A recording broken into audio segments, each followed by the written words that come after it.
Thanks to the wonders of helium, we float high above Autodromo Internazionale Enzo e Dino Ferrari, the host venue for the next installment of Apex Online Racing's Formula Renault 2.0 Season 10 Championship. It's the penultimate round, and our points leader, Patrick Kessler, has hammer in hand, ready to put the final nail in the coffin to entomb the championship hopes of his competition.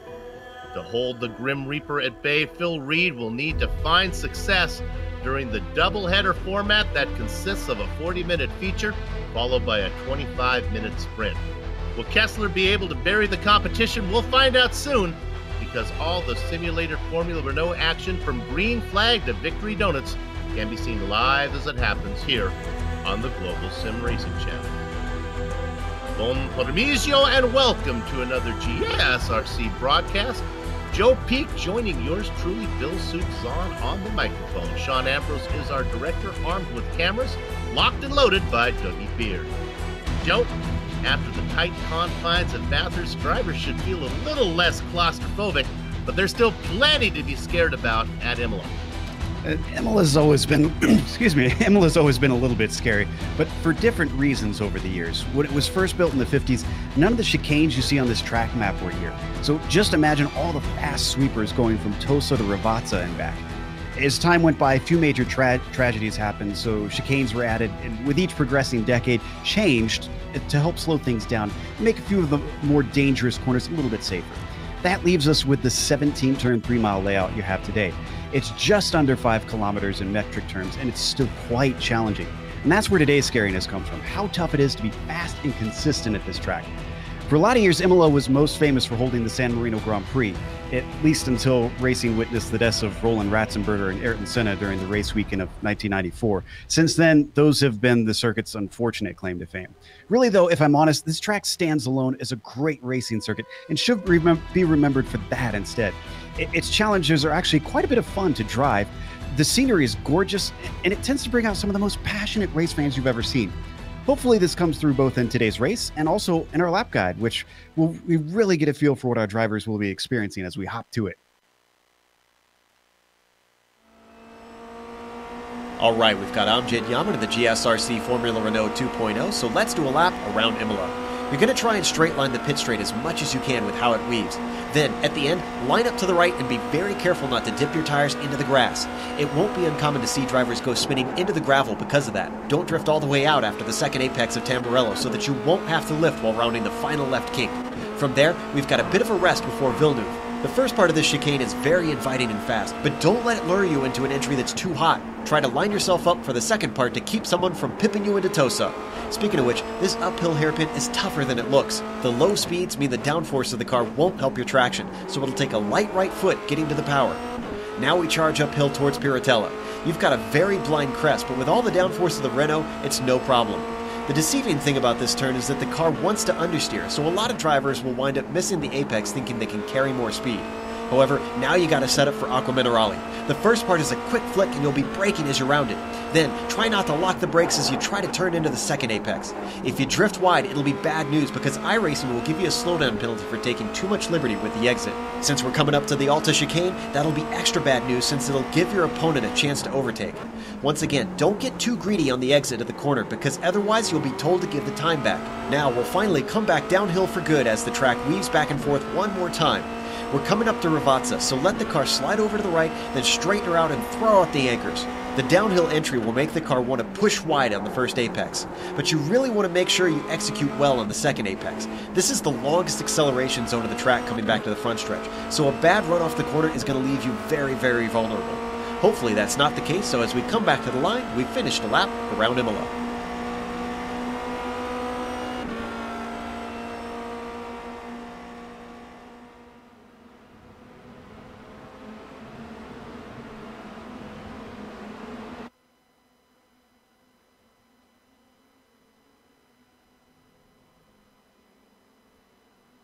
my partner talking and taking us around Imola.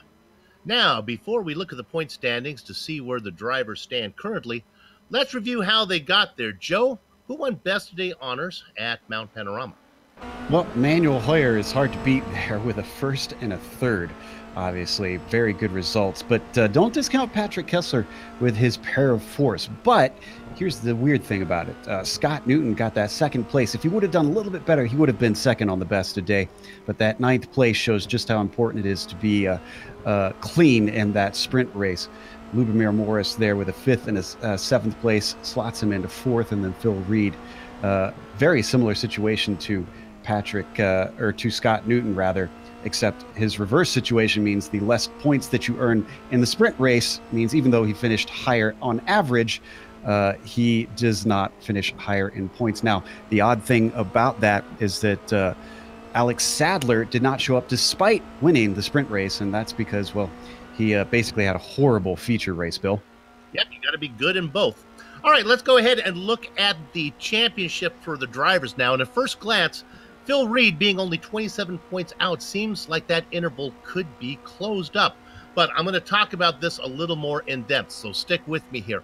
What's important to note on this one is the drop races, and that's what's going to be hard for Phil to get there. If Kessler were to score a 0 in today's race, he's going to get those 32 points. That's his biggest drop race that he hasn't used yet. If he were to score a 0 next time, he would get 22 points.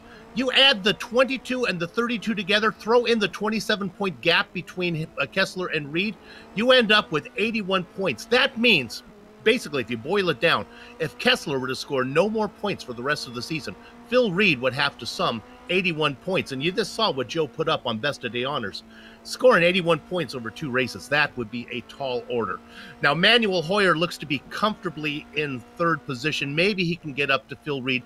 But what's important is to look at Manuel Hoyer and Glenn Key. They both race for Positive SimRacing Green. Talk about a little bit more of that in a minute. Down in fifth position, Rene Osterkamp, OneSAR leader, has now fallen down the fifth, but he races for SimRC. All right. We've talked about the drivers. Let's go ahead and look at the team championship. And this is where what we just talked about, those teams come into play. Going into Bathurst, the interval between SimRC and PSR Racing Green was 93 points. Going into today, the event, today's event is only 62. That means that PRS Green chopped off 31 points. If they can do that again over the next 2 times, 31 plus 31 is 62. And that's the exact interval that they trail right now. So it's still a chance for PSR Green to get that championship.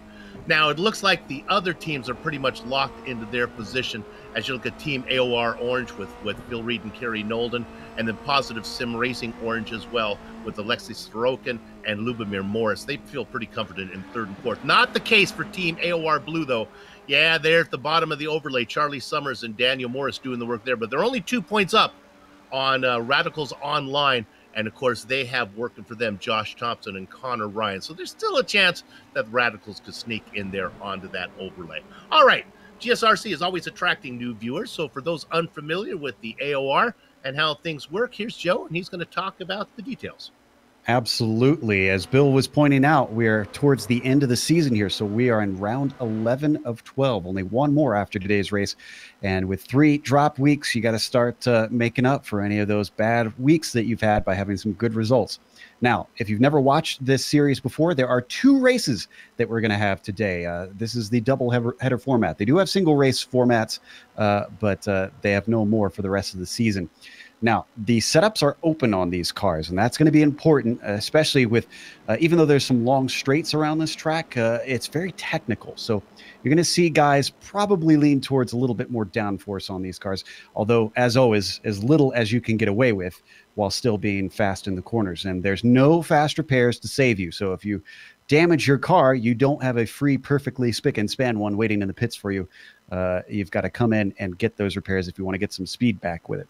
Now, taking a look at today's race, or this first race specifically, this is what they consider the feature race. It's the first one, 48-minute distance, so it's the longer of the 2.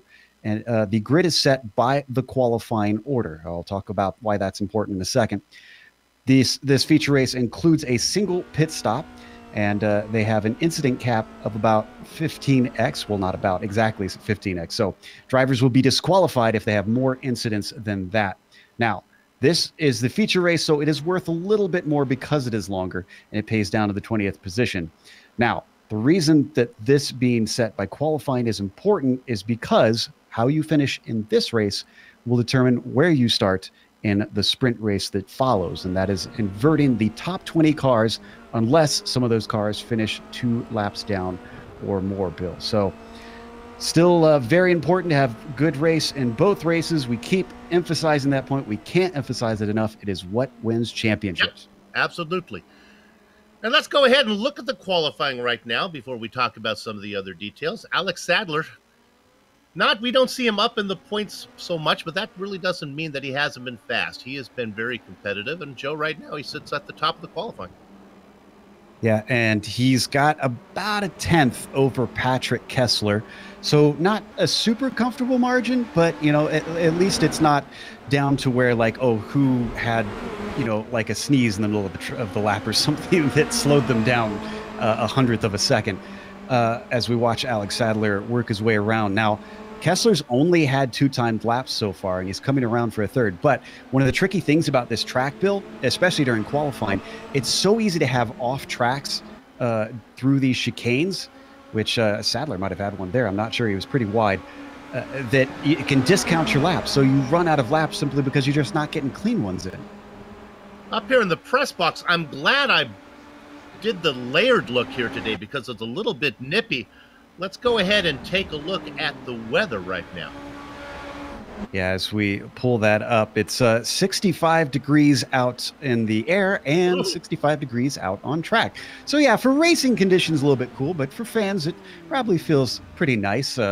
Although the fact that the sun isn't out, take a look at the wind, just about 5 miles an hour. So that little bit of breeze might give a little bit of chill if you don't have long sleeves on, but otherwise no humidity, no fog out there. So relatively comfortable conditions for fans, and actually great conditions for the drivers because it's not going to be gusty and blowing drivers around. And the track is ideally going to be pretty grippy without the sun blasting down on it. A few seasons ago, that 65 degrees track temperature would be a big concern early on before iRacing brought in tire warmers. Now they can go out there, the cars start. It's a standing start, but their tires are nice and warmed up, so they get a little more traction going on. That's good news if you ever want to go back and watch some of the archived races here on GSRC from the old days when they had cold tires. Oh, man, the first laps were a bit dicey, to put it that way. Joe, let's talk about the passing zones here. Where are you going to see stuff being done? Well, the biggest place, honestly, is down into Tamburello, and that's because that's the longest flat-out stretch you've got on the front straight heading down to it. So you can get a little bit of the draft pulling you forward, and it's a pretty heavy braking zone into that first corner. So it's about as ideal as you can get. Other places, like we see Scott Newton going through Tosa, you can sometimes pull a surprise attack. It's pretty tough to do. You have to rely on a mistake from the driver ahead. And then other than that, the only other common places that I think it'll happen is Alta, which can be tricky because if you go through too wide, it tends to go sour very quickly. And then down into Rovazza is an opportunity. But because it's downhill braking, you'll pretty often see drivers outbrake themselves if they try to push it, you know, just that couple feet more because it makes so much of a difference with the drop in elevation. We were talking pre-race before we went live about Tamburello here on GSRC. We haven't had much luck lately in GSRC with that corner, have we? No, it's and even that's a real life thing too. A lot of races tend to be ended prematurely in that corner on the first lap because it's a triple apex chicane, which are always going to be kind of tricky. It is pretty wide, but if anything, I almost think that counts against it, Bill, because you would think, oh, well, that would mean fewer incidents. Well, the problem is people think that they're confident, and because everybody's bunched up on that first lap, then you got a lot of people who aren't aware of where the cars around them are, and they just make silly mistakes, tap one another, and with everybody close to you, you just pile in. Well, let's give you the starting grid of the guys who are going to try to get through Tamburello on the first lap cleanly. Leading them down into that corner, hopefully for him, will be Alex Sadler. He's going to be inside of Patrick Kessler. Now, row 2 is Renee Osterkamp and Manuel Hoyer. Kerry Nolden and Josh Thompson go 5th and 6th. They're going to be just in front of row 4, Charlie Summers and Glenn Key.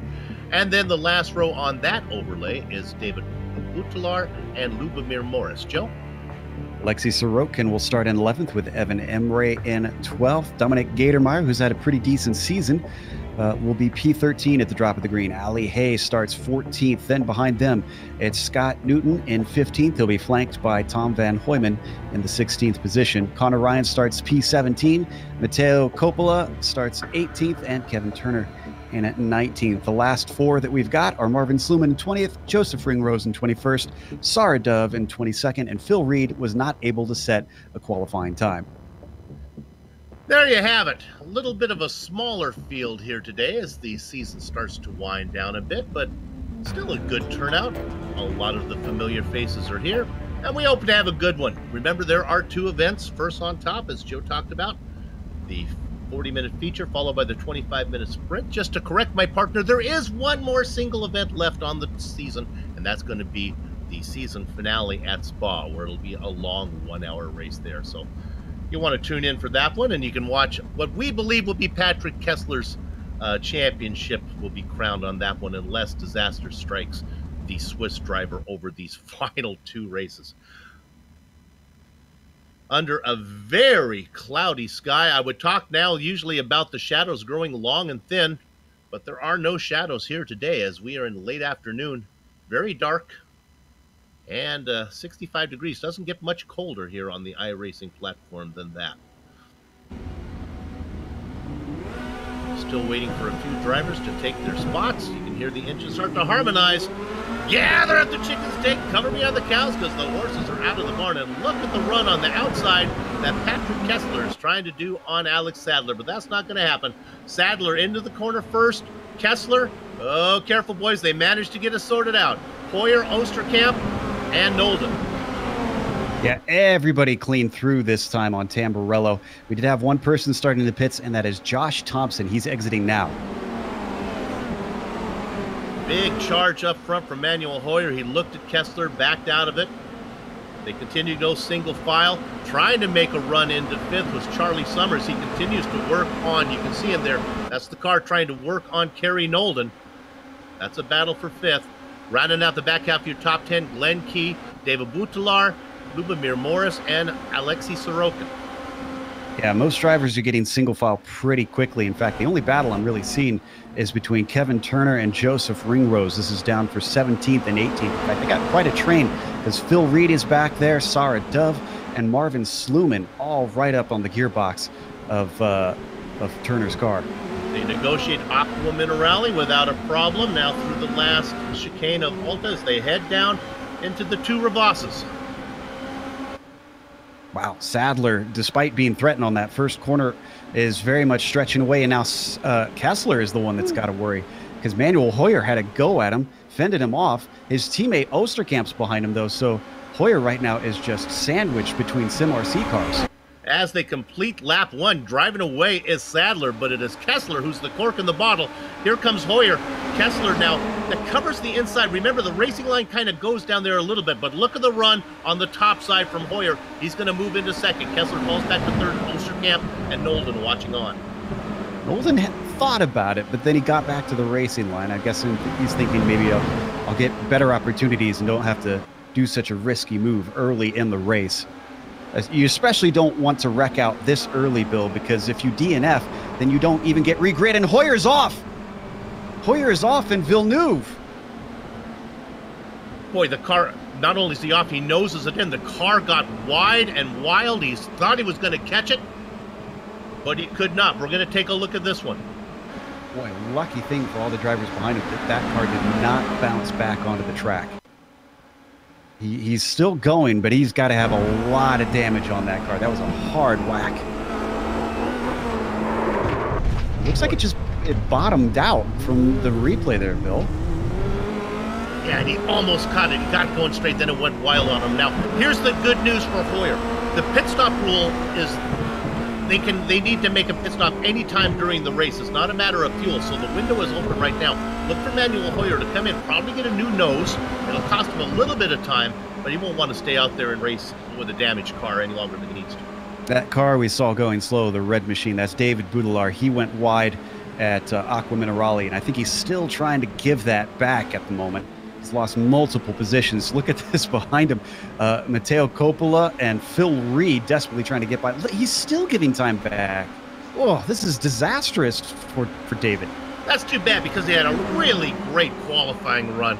Qualified 9th, which is pretty far up for him, but yeah, now he's fallen back to 16th position. Actually going to give one more up to Kevin Turner. P3 was getting hot into Tamburello again. Nolden tried to go around the outside of Osterkamp, but Osterkamp took away that first apex, so he's still ahead. This is backing them up a little bit. You can see Charlie Summers and Glenn Key are getting closer and closer to these two. And I told you that Manuel Hoyer would bring the car into the pit lane. He does not. He stays out there racing in 10th position, so he must not feel the car is that slow as we look at that battle for a second with Kessler. Up to Aqua Minerale once again.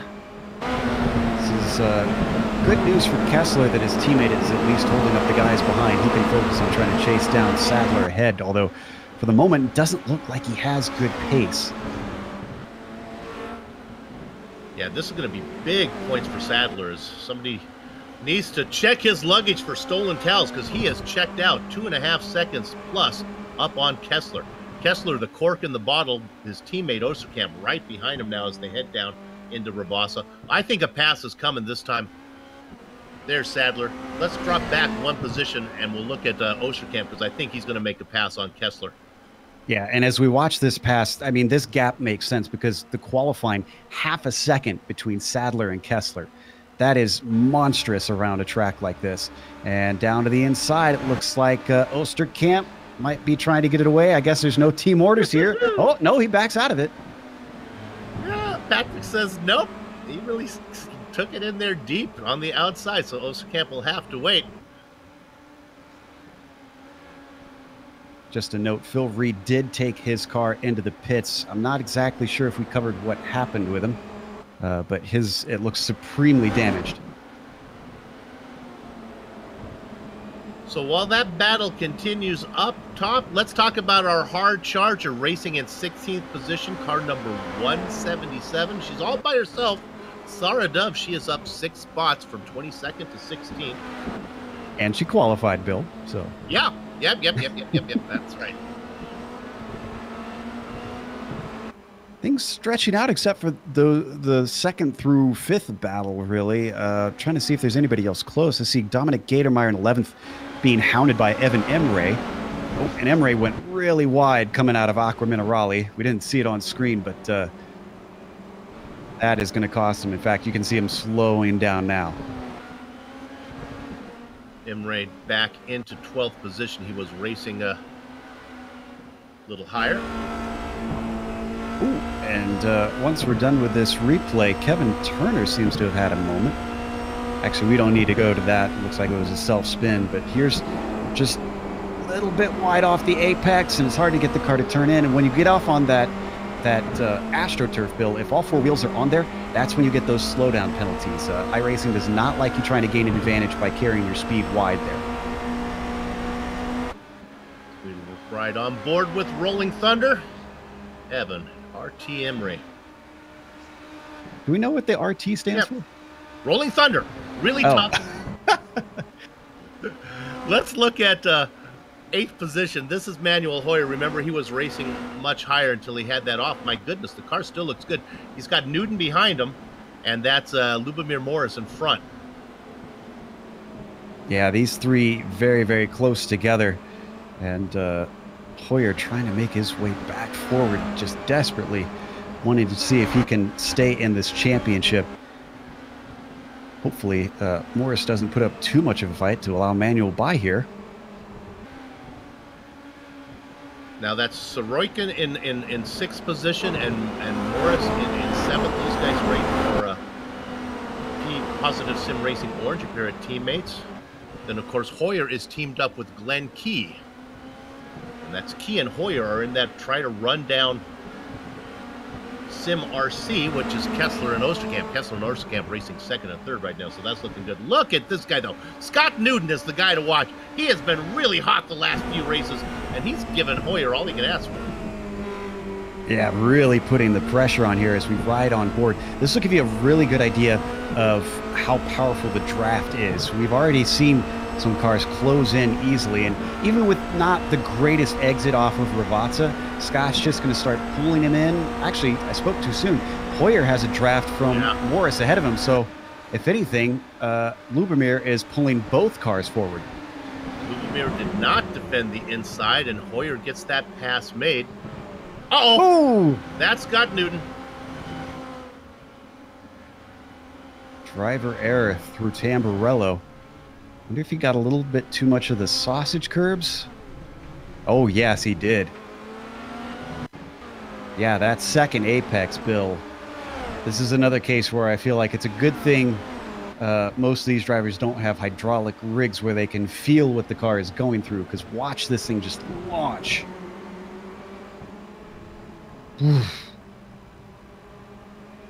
That's going to do some serious damage to the underside. And they'll have to pay for that in his pit stop time. And these pit stops are so quick and the competition is so close that any time lost in the pits really is costly. Yeah, it's got some real wing damage that is visible. We can't see underneath to tell what's going on under there, but that's Connor Ryan behind him, threatening to take one more position away. Weren't you just saying how good he was doing today, Bill? I know I was. Can we get a quick replay of Kerry Nolden? Let's go back about 20 seconds, I would say. It just happened. He was racing in 30. It just got around Rene Oosterkamp. The car went wide, and then Kerry lost the position again. We'll see if we can get this one. I think it was in, I guess it might have been. It was an Alta. Alta, okay. There it is right there. He gathers it back up, but he loses that position. I talked about the challenge of this place, Bill. You wouldn't think so, because looking at it doesn't look too tricky, but so many corners just have awkward braking zones. It looks like Oosterkamp's going to have another go on Nolden. Yeah, Nolden got it back going down into the first corner, and now he's trying to fend off Oosterkamp. Don't need to go to it, but Sar Dove had a spin in Aqua Minerale that lost her one position. She's down to 17th now. Scott Newton did come in and pit as well, and he's actually already out with a new nose. And let me apologize to Manuel Hoyer in 6th. I said he's going to be coming in and making a stop. He's got one mighty nose on that car, because I thought for sure it'd be damaged. He's worked his way not only around Lubomir Morris, but in the little bit of time, he's got around Alexei Sorokin as well. Hoyer up to 6th. Some new tire barrier technology with extra soft tires, I guess. Oh, wow. He is hustling it through the Alta chicane, though, because I can't believe he didn't lose time to Sorokin coming off there. That tail was wagging. That's 6th, 7th, and 8th there. Hoyer, Sorokin, and Morris. It's a long way back to Charlie Summers. 9th. I think we're going to have a change for P3 again. Oosterkamp had a great launch off Ravazza, and he's well within the toe of Nolden. Let's see if he can get it done. He's past him. He could possibly pull over if he wanted to cut it tight. Nope, he's going to give him just a little space on the outside and still holds a pretty line through Tamburello. Nice job by Oosterkamp.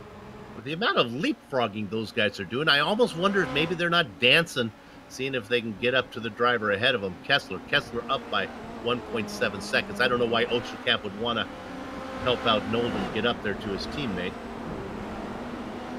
All this going on behind Alex Sadler, who's now opened it up to 4.8 seconds. There's our leader. Good news for him, Joe. Not a lapped car in sight. He's got a while of clear track ahead of him. Yeah, all he has to worry about is Kessler, and really that's a small worry, because like I said, Kessler's been steadily dropping back, and he's not hassled at all by Oosterkamp, and Nolden are still fighting. Nolden made another go into Puritella, but that didn't work since he was on the outside.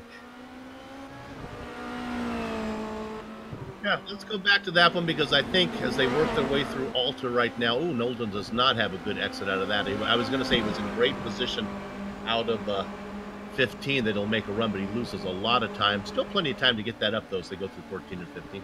This car is extra tough through that chicane because in something like we've seen before, the MX-5s ran through there, you can just gobble up those curbs, Bill. And we know the history of this car in curbs. You really don't want to clatter them. So you have to thread the needle just right. And you can maybe, just glance it with the tip of your tire. But when you start doing that, you're flirting with danger. And I think that's what we're seeing with these drivers. They're getting that close because they're trying to get every ounce of speed out of the car. Boy, I'll tell you, Joe, this is not a typical AOR event. I was going through the field. It's hard to find a real battle. They're all out there just having some tea, or I guess wine, since we're in Italy. Don't drink and drive, though, folks. Riding on board with Terry Nolden right now. This is the best one, and it's been going on for a while. Osterkamp ahead of him. Yeah, I think Nolden's mistakes cost him this time because he was close enough before that every time they had a bit of a stretch, the draft just kept him right under that gearbox. But now he's far enough back, he's got to really work to get that time back on him. There is a guy who's a coming, and that's right behind these guys. That's Glenn Key out of Norway. He's about a second behind. See how Key works his way through the chicane. Pretty nice, pretty nice. Driver behind him, Manuel Hoyer, though, was a little wide. Oh, another pass attempt here from Nolden, going on around the outside, down into Ravazza. Maybe he can get the launch off the second apex here. Yeah, he's going to get another try down into Tamburello, Bill. He's in good position now. Now, the racing line is interesting here. It comes across to the left a little bit. It looks like they're taking a defensive line, but they really aren't. Just straight lining it. Yeah, and Nolden's going to get underneath them. And there's the pass made. God, this is just going to happen all day, I think, between those two, Bill. I mean, it's changing hands more than a shaky monarchy. It's crazy between these two. Oh, that's a good one, Joe. Now, that Osterkamp now has a second up on Key. What was interesting is Key lost almost 0.3 of a second down the straight while Nolden was really fast in the slipstream. But now he starts to run him down through the technical section. Yeah, these two just continuing on. Piratella, I've always found that one of the most deceiving corners, Bill. It looks like just a 90-degree left-hander, but it's really, really hard to get the car to turn in there for some reason. I think it's because you're just coming off the crest.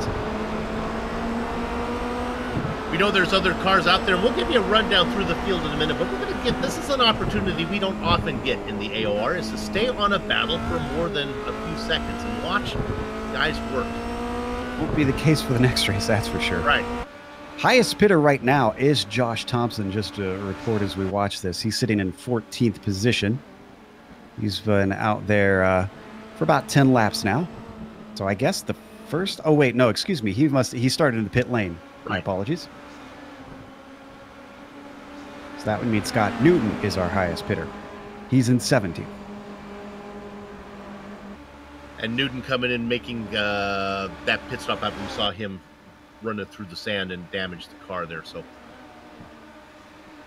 Nolden set the fastest lap that time by. Probably helped by the draft that we saw on the previous lap. Yep, and Glenn Key not able to make up much time, still about 1.5 seconds behind Osterkamp. It's going to be hard for Key to get there because this lap around, if Osterkamp makes the pass on Nolden, he's going to have a fast lap as well. And it looks like he's in pretty good shape to do that. Really good launch off of Tosa for Osterkamp. And that helped him get back within striking range. The slipstream's going to help him close the last couple tenths. And if he can get a good exit out of Aqua Minerale, if I could say it, this double apex right here, this could give an opportunity into Alta, and this is exactly what he needed. Look at it. We've seen Nolden take a peek in here too, and he's going to wait though. I think he's going to wait. I think he knows that he's in perfect position out of 15. Yeah, he was just 2 or 3 feet too far back. Vatsa, another chance, but I'm with you. He's smarter than that. We know that Osterkamp knows how to race another driver, and if there's a slipstream, you might as well just wait for it. Oh, this lapped car could get in the way a little bit. Sarah Dove. That hurt Osterkamp's exit out of 15, but I think if he really wants to force the issue, he can here. Here he comes. Closing on him. We'll get to it. There's a little bit of a battle behind them as well, but up to the outside. Nolden goes defensive. No pass this time around. And Hoyer gets a position over Key. That just took take place. That's bad news. Let's go ahead and we're going to look at that on the replay, and that is bad news for Osterkamp and Nolden here, because remember Key was trying to run him down, and now it'll be Hoyer. Ooh, a little bit of late dive to the inside, but it was all for naught for Key. Now remember, those are two teammates there, Hoyer and Key working together. That's true. He could have been letting him by. It was a late juke out of the way, so now there's nothing between Hoyer and Osterkamp. And again, Hoyer qualified in 4th, so he's only one position down. He's effectively back to where his pace would probably have put him. We're going to leave this for just a minute. We'll check in on somebody else. Can we go to 13th position, car number 43? This is Connor Ryan. What's interesting here, this is Connor Ryan ahead of Josh Thompson. These are the two Radical Online drivers. Now, Thompson started in the back. He's working his way up. In fact, there he goes. Teammate says, you go for it. Maybe I'll just tuck in behind me. You can pull me up a little bit. So move Josh Thompson up to 13th. Pretty good run for a guy who started. Oh, my goodness. He's really working the car. Next up for him, Tom Van Hoyman. That was not the cleanest of runs through Alta. He took a lot of the curb on the first apex, and the second apex, you saw the car just fishtail its way across the AstroTurf. Josh is on the move, though. It won't be long. He's got 1.5 seconds to get to Van Hoyman. We'll check back in. I know. He is open setups, Bill. Yep. I think he took some wing off of that thing when he came into this race, and that makes sense, honestly, Bill. If you're Josh Thompson, you give it as much straight line speed as you can, because it's always easier to pass cars on this part along the straightaway than it is through the corners. So he knew he's going to have to do a lot of overtaking if he can keep it pointed forward, and so far he's doing it pretty well today. When we get a chance, let's go to a fan favorite, Dominic Gatermeyer in 11th position. He's beginning to run up on the back of Emmett Emre here. We have another battle going on. I think Dominic's going to get this one pretty soon. Yeah, but Emre's going to go defensive into Piratella. Remember, it's hard to get into this corner. Could be an over-under potentially. Just not fast enough. He'd be a brave man to try and attack him into Aqua Minerale. Yeah, see, he backs out. He knows better than that. Ooh. Oh, that's the end of that run. That's Dominic Gatermeyer. Just started to get a little bit loose. I wonder if he caught a little bit of the big curbs on the inside, maybe? Didn't look like it. I don't know. The rear just started slowly come around. We'll see it as we ride on board.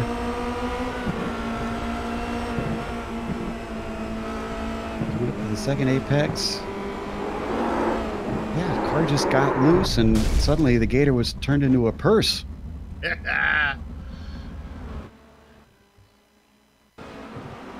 So that's going to allow Tom Van Hoyman to vulture that spot. He moves up into 12th, but let's go back to Josh Thompson in 13th. Remember, we've been watching him. Well, I guess he's in 11th now, and he's going to get this spot, one more spot for Josh Thompson. Looking to the inside, down into Tamburello. Textbook move there. And just a note, Charlie Summers came in and is already out from his pit stop. So Thompson leaving his teammate Connor Ryan behind. Ooh, Alexei Sorokin has caught Glenn Key recently. Or has Key just gotten back past him? No. Key was right behind Manuel Hoyer. Where is Hoyer? Well, Hoyer's ahead of Osterkamp. He just got him. Yep. My Oh, gosh. and that was facilitated by an error by Osterkamp. Aqua Minerale, he went way wide. He was playing in the sand and just had to give the time back. See him there? It was before even the second apex. He had already gone off the track. And now Osterkamp brings the car down into pit lane. I wonder if maybe it picked up some more, some damage going off there. So now we come back live. So that moves, Nolden is in third now. And Hoyer, what a great comeback run from Manuel Hoyer. 3 seconds back of Nolden in fourth. Evan Emre's also pitted. Now, this fourth place is not solidified by Hoyer. He is faster than Osterkamp, but you never know what traffic holds. So with Osterkamp pitting off sequence from Hoyer, he could still manage to jump him. I think this is a smart move from Renee. And Renee actually does come out of this pit box. He's going to cycle out in 11th position with clear track ahead of him. Good news for Renee. He is now our highest pitter. Most of the top drivers not wanting to risk an early stop in case they catch traffic. Osterkamp about 6 seconds ahead of Charlie Summers, who is also good to go to the end. Yeah, this is good news for Charlie. I think we're going to see a top 10 for him.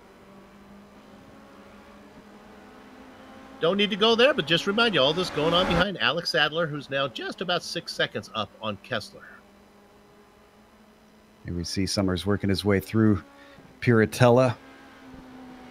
You know, I didn't mention it in the track description, Bill, but the other thing about this place that I always enjoyed is it has quite a bit of elevation change, and it's kind of unique because it's almost like there's one half of the track on top of the hill, which is sort of the back half, and the bottom half, which is mostly the front stretch, is at the bottom of said hill. So kind of a neat viewing perspective if you're a fan, that there's a lot of places where you can see the bottom half of the track from the top half. Let's go to 10th. This is Connor Ryan. We don't need to go back and get a replay, but he just made the pass on Tom Van Hoyman. And Van Hoyman actually is going to come in and take a pit stop now since Ryan has got around him. So Ryan now continues to follow his teammate, Thompson, who's up by 5 seconds. Oh, and Kevin Turner had a huge accident in Villeneuve.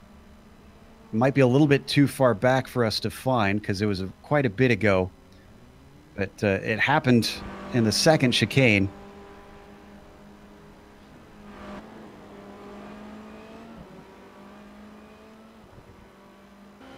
Josh Thompson still continuing on, has yet to take his second stop, or excuse me, his only stop.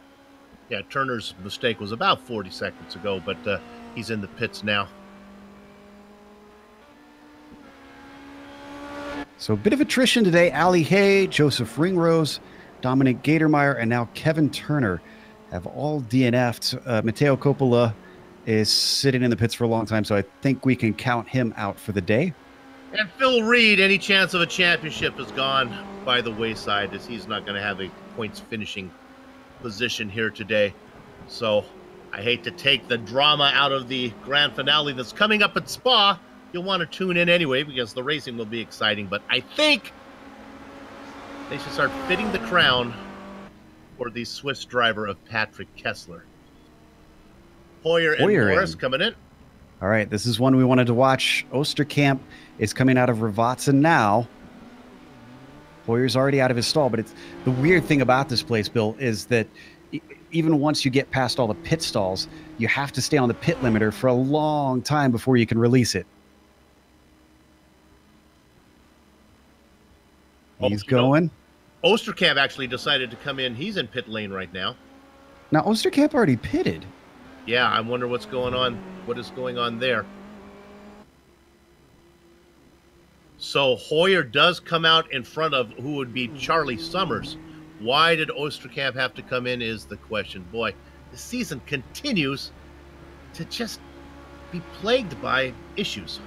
Well, and Lubomir Morris also comes out ahead of Summers. In fact, Summers is a mere 1 second back from him. So the battle for P9 could be on in a moment if Charlie can just squeeze that gap down that little bit. So right now, the cars who have pitted, and Sadler looks like he is also coming in right now. We expect him to get in and out. Kessler in as well. Nolden coming in too, my goodness. Key in. Sorokin stays out. Sent out a memo. So the Russian driver is going to get credited with leading as Alexei stays out.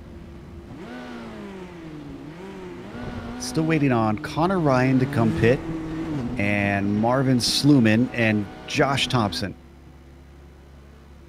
Sadler Everybody rolling. else has been in. Sadler rolling, Kessler rolling, Nolden rolling. He is rolling. I'd like to know what happened to Rene Oosterkamp. He's returned to the track, but he's in 14th. So he'll still get some points, but I wouldn't think he was serving a penalty. It was too many laps since his pit stop. Yeah. Sadler cycles out in second. Josh Thompson is now in third, but again, Thompson still needs to make that stop. But he is fast. This is... Would not be surprised to see Thompson and Sadler mix it up a bit. Glenn Key came out directly behind Manuel Hoyer. Now, I don't think he's going to fight him too hard from what we've seen so far, since they know that Hoyer's in a championship fight. In fact, he's starting to drop off, so it looks like Hoyer is pretty safe. And again, Hoyer maybe has a chance to catch Reed, especially with Reed's performance here today. But the big news is these guys, for Hoyer and Key, is they're trying to run down SimRC. That's the team that is Kessler and Oosterkamp, and we've seen what happened to Oosterkamp again. He's not going to score a lot of points for his team. Exactly. It's basically Kessler who's taken home the lion's share today. He's sitting in fourth, but that should turn into second soon enough. They're still waiting on Thompson and Sorokin to take their pit stops. Both have continued to pass the pit entry here. They can take their stop anytime they like, except the last lap. So they have to be careful not to run this thing too far. Yeah, and with this being a timed race, you got to keep a close eye on that clock to make sure that you don't accidentally take it to the last lap when you think you have another one. Meanwhile, Connor Ryan and Kerry Nolden, again, not quite a battle for position because Connor has yet to pit. So even though it's technically a battle for position, Bill, Nolden needs to be aware that he doesn't have to worry about Connor too much. Yeah, Connor out there just trying to pace right now, and maybe letting Kerry go by. Maybe he can catch on his coattails and follow along a little bit. And honestly, Thompson behind Alex Sadler, maybe not the worst thing for Thompson's lap times either. All right, things get even weirder here, Bill. Rene Oosterkamp just set the fastest lap of the race. So probably wasn't damage, I would think. What is he doing? And that is a bonus point.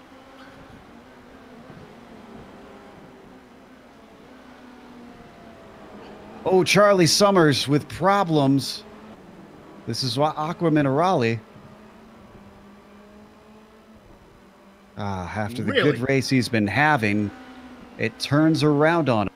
A really pretty pirouette, though, as he brings the car back out right behind Lubomir Morris. But this is a good job getting the car back out on track. Oh, and Alexei Sorokin has come in. Let's hope the foliage stays out of the way here. Look at this. Here we go. This one. Stay on the gas. Loop it around. Bring it right back out. And there goes the car by him for position. All right, so Sorokin goes in. And out. He's returning in 7th.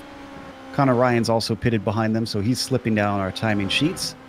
Now we just wait for Thompson. Thompson's teammate Connor Ryan did make a stop, as Joe just said, so.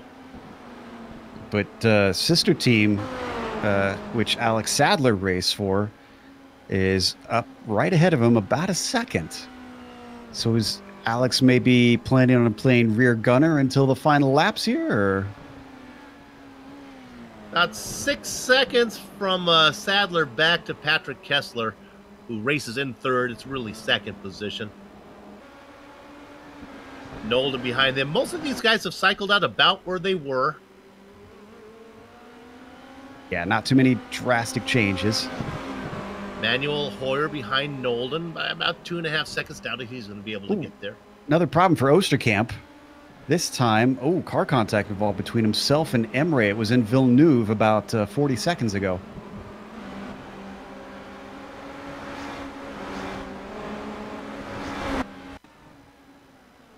Take a peek at this one. See what the SimRC driver's up to. This is into Tamburello, and they were actually side by side even before that. And it was coming into Villeneuve. He didn't think he would brake when he did, got into the back of him, and fortunately for Emre, it was Oosterkamp who lost the car because of it. Didn't hit anything, but sure took a trip through the beach. All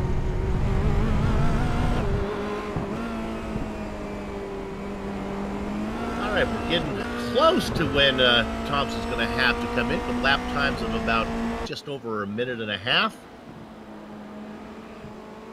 Guess he doesn't have to come in this time around, but I would. Yeah, I'm not sure. I have to think this has to be related to him helping his teammate out in some form or fashion, knowing that he's right there with him.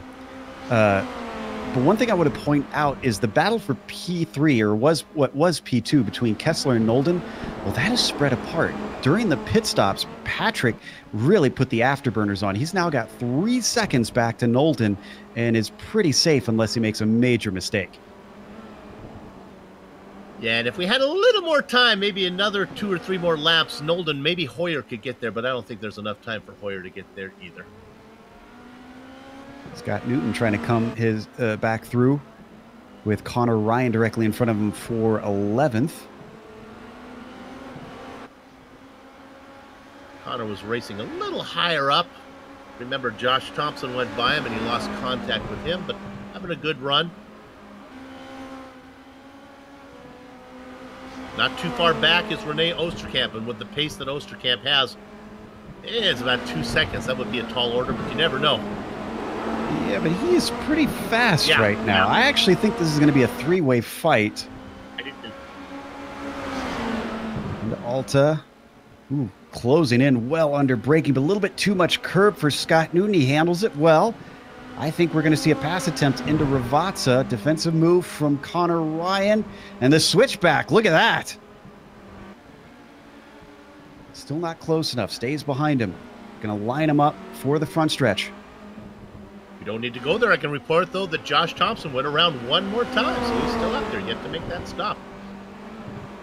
That's about a half a second knocked off by Oosterkamp since I checked in with the last, so he's coming. Let's see if Newton makes the move here now. He'll get there, but it'll be right at the end. The draft really kicking in for Newton. Looks to the inside, down into Tamburello. Got him. Or does he? He's way late on the brakes. Woo. Oh, covers him off at the apex. Nice stuff from Newton. Oh, but here he comes fighting back. You know what? He took it in so deep, Joe, that I just don't think he got a great drive off of there, and that allowed Ryan to get it back. Great stuff. Ryan gets loose. Here comes Newton. Into Tosa. I told you it takes a mistake. Oh, and a big mistake from Connor Ryan somehow keeps the car pointed forward, and that is the invitation for Oosterkamp to join the party now. This is a 3-car battle, and he is right there. Credit to Connor Ryan for catching that wiggle. I mean, you're coming out of very slow corners, so you don't really have much of the wings helping you there, Bill. That was just all him wrestling that car back forward. Now he's got to go defensive into Alta. Sadler goes around. Josh Thompson goes around. Now, let's drill down a little bit on Josh Thompson. Did he start from pit lane? He did. I'm pretty certain. Is he considering starting from pit lane, making a pit stop? I don't think you can count that. He can pit this time. Okay. But this is his last opportunity. He has to pit this time.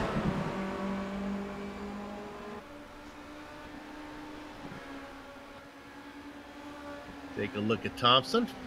Got about half a lap here. Oof. A little shaky coming off of Aqua Minerale. Let's go to 12th. Here, Oosterkamp is. I'm sorry to take you away from it, but Oosterkamp is all over the back of Ryan. And the way Oosterkamp's day has been going, my spidey senses are tingling here that this isn't going to go well. Well, this is a lot more interesting than watching to see whether Thompson will pit or not. So, this good news for Newton. Once he got around Ryan, he's able to distance himself. Sadler, meanwhile, is heading towards the start-finish line. Boys and girls, Thompson didn't staying out. Maybe he did pit on the first lap? I don't know. Yeah, I've been pretty much on his case the whole time. I don't think he made a stop. So how many points is this going to be for Oosterkamp? 13th. Because remember, that team's championship, very important. Every little point counts. Just a note as well, our pole sitter, you're going to love this, Bill, should be Sarah Dove. Oh!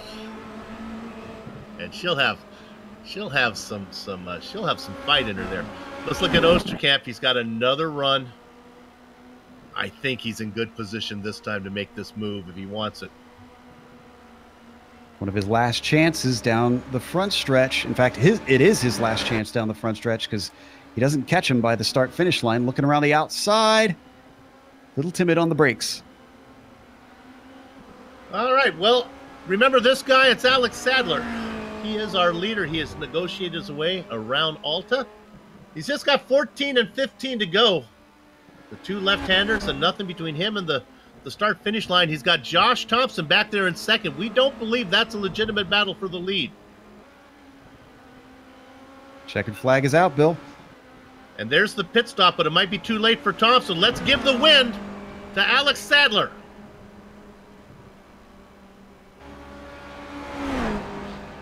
Kessler is going to come across in second. Thompson still in pit lane, might get scored crossing the line here. Hoyer comes across ahead of Key. You know, I kind of wonder if Thompson just lost track of time. And Thompson still on pit lane, has not come across the line. No, he's he has, yeah. Yeah, I actually made this inquiry early in the season when I found out the rules of if you could do this and make your pit stop on the last lap, and I was told no. So I'm pretty sure this will be adjusted. Josh Thompson always wanted to put a fly in the ointment. Well, what is important though, how about Sarah Dove? She's one lap down. I think she's already finished her race. She's finishing now. Yeah, she's coming across right now. Being scored in 17th spot. The cars behind her are more than one lap down, so that'll put her on the pole inside of Marvin Sluman. But remember, this is a doubleheader, and like I say every time, the best part of a doubleheader, it's the break between. It's that perfect blend of the post-race high and the pre-race jitters. What we're going to do right now on GSRC is take a short break, but we'll be back to talk to some of the drivers, run down the finishing order, and then get everything set up for the very exciting 25-minute sprint that's going to be coming up. Don't go far.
Welcome back to the Global Sim Racing Channel's coverage of AOR's Formula Renault 2.0 Season 10 Championship. It's round number 10 from Imola. Let me correct myself. Round number 11 from Imola. And the feature race is in the book, so let's run down that finishing order for you right now. It wasn't really wire to wire, but it sure did feel like it. Alex Sadler, he picks up the big 32 points for the win, plus any bonus points. Patrick Kessler, we believe, has locked up the championship now with that second place finish and Phil Reed's poor result. Manuel Hoyer comes home in third ahead of his teammate Glenn Key. Big points for Positive Sim Racing Green as they continue their quest for the team championship. Josh Thompson sits in fifth position. We don't believe that is correct. We think there's penalties coming his way for a late pit stop. So Kerry Nolden, Alex Sorokin go behind him, Charlie Summers, and Lubomir Morris in ninth. Rounding out the official top 10 is Evan Rolling Thunder Emery. Joe? Scott Newton moved himself up to 11th in the end, and Connor Ryan had a nice climb as well, going from 17th to 12th. Rene Osterkamp, still not sure why he took the second stop. Hopefully he'll come talk to us maybe after the sprint, since it doesn't look like he's shown up here, but he finishes 13th. Tom Van Hoyman takes 14th today with David Goudelaar in 15th. Then P16 was Marvin Sluman. Sarah Dove, we mentioned, she'll start on the pole and was, I believe, the last car running actually today with 17th. Then you have the DNFs with Kevin Turner, Dominic Gatormeyer, Matteo Coppola, Phil Reed, Joseph Ringrose, and Ali Hay, finishing 18th through 23rd. Bill? And just to follow up on interviews, I know this is common knowledge to everybody, but to the drivers, if you're watching this on a replay and say, should I come in for an interview? Absolutely. We like to talk to the people on the podium, but if there's a lot of drivers in there, we'll take the interview short and get more in. Can't guarantee that we will get to you, but we do like to see you in there. Gives us some opportunity to jump around. We don't always like to talk to the same drivers every time, do we, Joe? It's nice to get to know everybody. Yeah, I mean, especially if the podium doesn't show, that's their perfect opportunity if you're down the field to get in there and get some talking time. We don't always get the top three in. Sometimes they're a little camera shy. So with that said, we have an option here. Director, should we go to break now or should we just go ahead? We're going to go to break now, and then we'll come back, and what we'll do is we'll set up everything you need to know for the, boy, if you have never seen one of these sprint races, don't go far because these things are exciting. We'll be back in a little bit.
If you don't know what you're looking at, let me help you out. We are the Global Sim Racing channel, and this is our coverage of the Apex Online Racing Formula Renault 2.0 Season 10 Championship. It's the penultimate round, round number 11 of 12. The feature race is in the books. So now it's time for the always exciting sprint race. Here's Joe Peak to tell you what's on store. Well, with it being the sprint race, obviously it's shorter, but it's 25 minutes, so just a little bit over half distance of what we had for the first feature race. Now, we talked about it before. In case you're just tuning in, what they're doing is inverting the grid of the top 20 of any cars that finished lower than 2 laps down. So that means Sarah Dove will be our pole sitter for this one. There are no pit stops that we'll expect. With it's just straight to the finish on this one. And they have a smaller incident cap, so unlikely to hit it. We didn't see anybody hit it last time around, even though it's easy to get some off tracks with the chicanes, but we don't expect any DQs, even though it is there. Now, because it's a shorter race, there are less points on tap. The win, only 20 points for this one, and there's fewer positions at score. It goes down to 16th. So, there's fewer drivers that are going to be able to take home the all-important points as it comes down to the wire, Bill. And got a few minutes here of warm-up, which really doesn't do a whole lot since these guys are pretty used to this track at this point. That still gives us an idea to see who maybe has found something. I'll tell you who did find something, and that's Sarah Dove. What she found is pole position. And she's a fighter. She'll be tough up there. She'll hang on to that one. If she can keep the car on the track, she could be formidable. Watching Lubomir Morris at the moment. This weather has not kept the cars from getting a little loose on this track, Bill, which surprises me. I'm not sure if maybe it means everybody's really turned down the downforce because they got more mechanical grip or what, but the cool weather has not helped as much as I thought it would on keeping drivers from spinning. Well, Alex Sandler seemed to get a handle on it. He was really dominant. Joe, we talk about doing the double. Maybe today with the field and Alex Sandler's dominance, maybe we can get one. Haven't seen one for a while. It's 17 cars this time, so he's not going to be starting all the way back in 20. That's 3 less that he's got to get through. But that first corner is so tricky that I think the big thing that could hold him back is if he runs into trouble in Tamburello at the start, which is highly likely since we've seen it's already a bit of a chaotic turn at the starts of races. And now we've got a format of a race that's by its nature chaotic. So it's not a combination that works in his favor. Let me put it that way. And because the cars are not going to separate like they normally do with the fast cars up front and the slow cars at the back, if it doesn't happen on the first lap, there's a good chance they're all going to come around together again on the second or third lap anyway. So, yeah, let's keep our fingers crossed. We really did have there were lots of spins and attrition. The first couple laps were relatively clean of the feature race. Well, and very little of it were drivers hitting each other, right, which is we're used to seeing a little bit of controversy in this series because the competition is so fierce. So the fact that it was just driver errors all up and down the field, except for maybe a couple cases, to me says that this car track combination is actually pretty tough together. It seems like today. I kind of liked it. I thought the track put on a pretty good show. There was several good areas to pass, and yeah, it was fun. And I think the weather actually did help. I think the drivers started to feel a little more confident in there. They were getting some good grip. I wonder, I mean, this is a stupid theory, but could Oosterkamp be thinking maybe he could just romp away with the win here since he's going to be starting farther down, or starting farther up, I should say, because he finished farther down. So we see him have a big error there in warm-up. Maybe instead of finishing, you're saying instead of finishing 9th and 3rd in the 9th in the feature and 3rd in the sprint, he'll take a relatively lower feature win and then get the fame and fortune of winning the sprint race, maybe? I don't know. I mean, it's not a good idea, but I can't see him doing that intentionally. I was just throwing spaghetti at the wall, and it fell off, so. I don't know. Maybe in German bars, it's, a Hello, I'm Rene Osterkamp, and I've won the sprint race. Maybe that's a better pickup line than. I thought he was Austrian. Yeah, I know. I'm going to get in trouble, aren't I? I believe that's a good point. I should actually take a look. I can recognize his flag. Take a look and see what Rene's got on there for a flag. It has a black stripe on top, a red one, and a yellow on the bottom. I believe that's Germany. Germany, yeah. Yeah, so you were right. My apologies. Whatever the case, whatever the reasoning for it, it does put him in a good position. And we know he's fast. He's starting way ahead of all the other guys that are about the same pace as him. So I would put him as a potential winner for today. The only thing that I think could give Sarah Dove the win today is if there's a big crash towards the front of the field and she gets a nice gap because everybody's having to scatter around it at the start. And I just want to clarify, I am not aware of Rene Osterkamp's relationship status. So if there is a Mrs. Osterkamp or a steady girlfriend, I had no means to imply that Rene is using his fame and fortune that he gets here in the AOR Championship. Could be bragging to anybody. That doesn't need to be a pickup line necessarily. Thank you, Joe. Director says it's on his business card.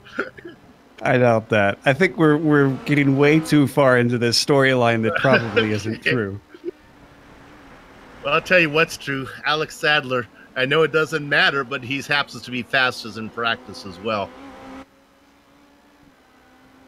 Yeah, 38.9, and even the other drivers are they noticed in the first race, and there's comments about them here in the second race. So Alex Sadler seems to be a fan of Imola, and that does happen in just about every car you see, Bill. Some drivers, for some reason, some tracks just click with them. I had a whole bunch of wins at Okayama when I was still really active on iRacing, and I have no idea why. It is a track that worked out for me. It's far and above my most winningest track, but search me as to why I'm fast there.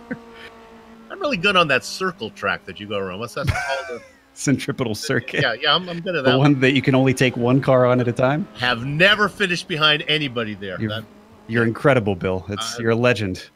With that said, let's go ahead and run down your order. Oh, I can't yet. We have to wait for iRacing to populate it, which should happen here any second. There we go.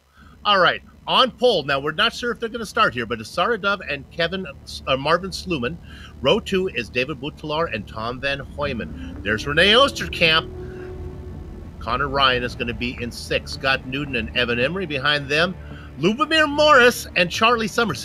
Other than Osterkamp, there's your first 2 really fast drivers. Joe? 11th is Alexei Sorokin with Kerry Nolden starting P12, Glenn Key in 13th, and Manuel Hoyer in 14th today. Patrick Kessler starts into the 15th position. Then our winner from the last race, Alex Sadler, in 16th. So someone didn't come over. Kevin Turner will start 17th with Dominic Gatermeyer in 18th, Matteo Coppola in 19th, and Phil Reed in 20th. Then it's Joseph Ringrose, Ali Hay, and Josh Thompson rounding out your field. Ali Hay, we think, had some computer issues. Not sure if he's going to be able to race with us. And Josh Thompson down at the bottom. Remember, we talked about him making that late pit stop. They may have just stuck him down in 23rd because maybe that points didn't count. But right now, they're all out on the grid. All of our attention is going to be on. They tell me it's pink, and that's Sarah Dove. We had some big jump starts. Uh-oh. That is Glenn Key, and I think Hoyer. No, Alexei Sorokin. Yeah, Glenn Key, I believe since he's going to have a stop-and-go penalty, I guess he decided to say, boy, since I've blown the start, I might as well just really blow it. So he is out in front, but that's not really going to count. He shot through. I want to bookmark that one, take a look at that one again. Sarah Dove is your leader, we believe. Boutellard is going to be in 2nd. Osterkamp worked up to 3rd. Connor Ryan and Sluman. I'm pretty certain in Sarah's cockpit under that helmet, she's going, what in the world is going on here? How did he get up there? She's already making a challenge as she's pulling him in. Let's see how fiercely she fights, because she doesn't have to fight him. Like you said, he's got to come in for a stop and go. The big news is Osterkamp. If his start was legitimate, he is up into 3rd now, trying to work on the back of Boutellard. Maybe give us an opportunity to check in on the winner of the sprint race. On the feature race, Sadler back in 14th. There, they're coming at you. He's made up 2 spots, and right now he is working on... Actually, where is he? Trying to find him on my timing and scoring as well. Just going around Marvin Sluman now. So that's Kessler up to 12th. Sadler in this mix as well with Sluman.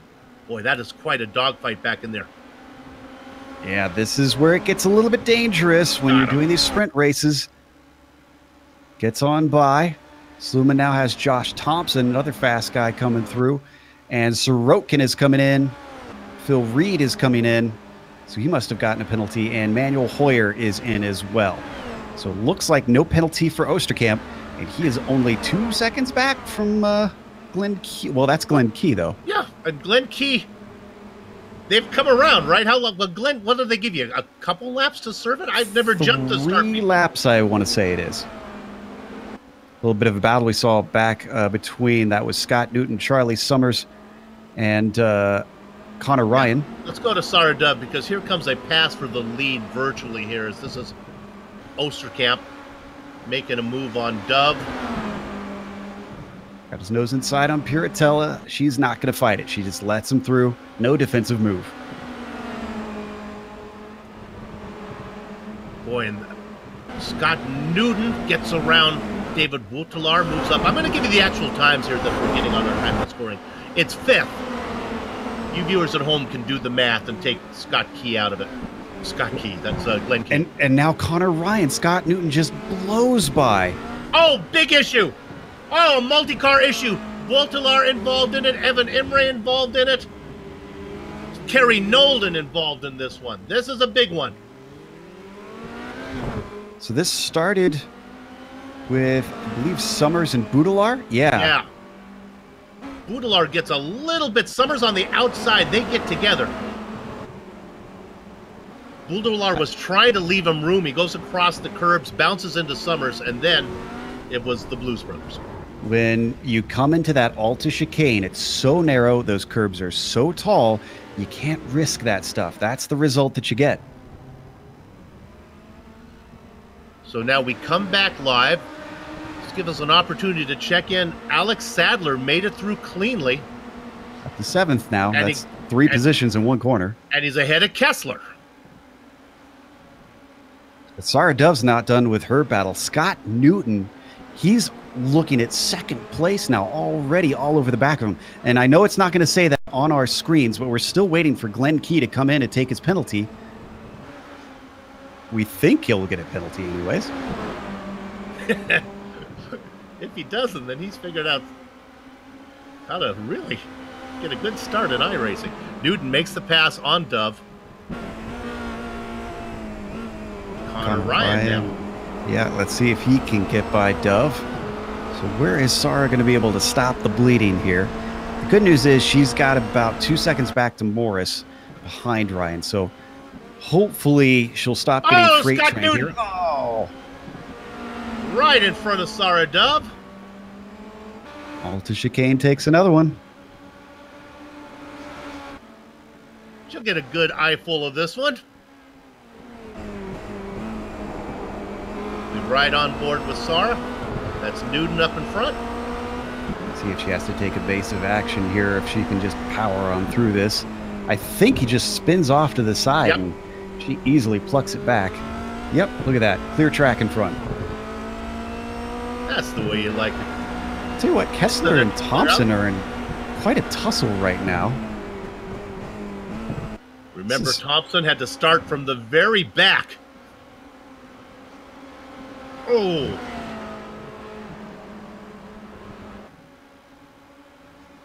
And where?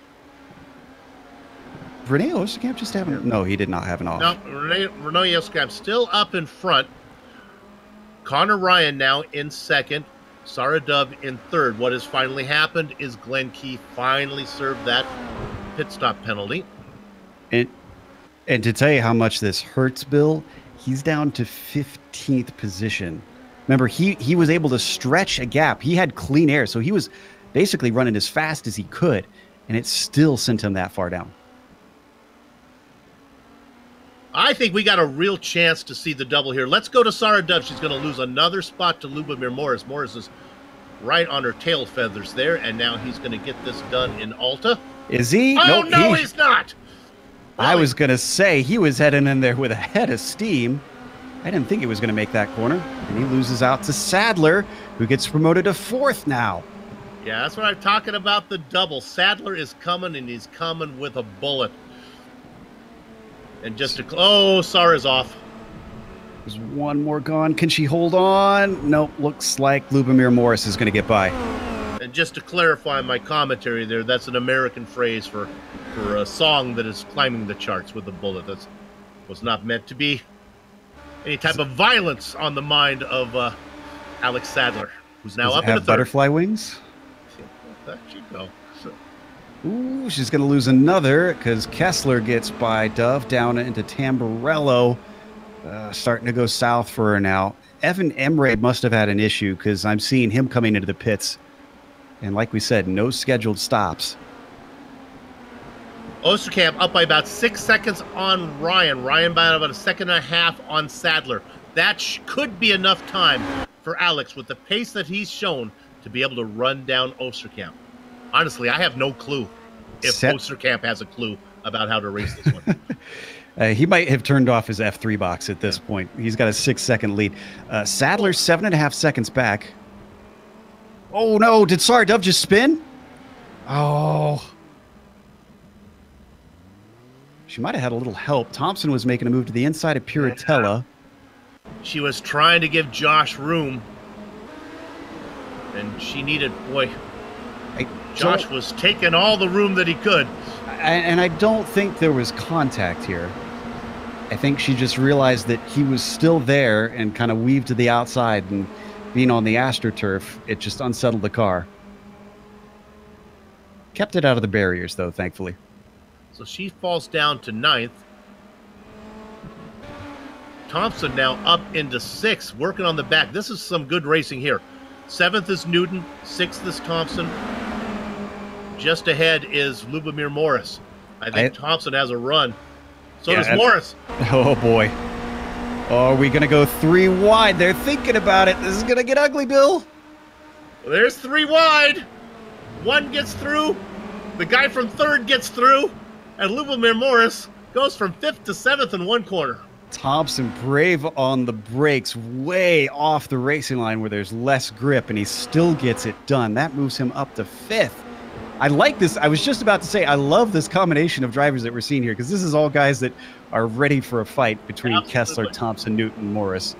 Let's go to 2nd. Oh, this is going to be done. This is a surrender as a... Oh, that's teammates. That's Connor Ryan giving it to his... No, I'm sorry. That's Alex Sadler. I was thinking that was Josh Thompson. So, Connor getting a little squirrely. Sadler now, nobody between him and the lead. 7.3 seconds up is Rene Osterkamp.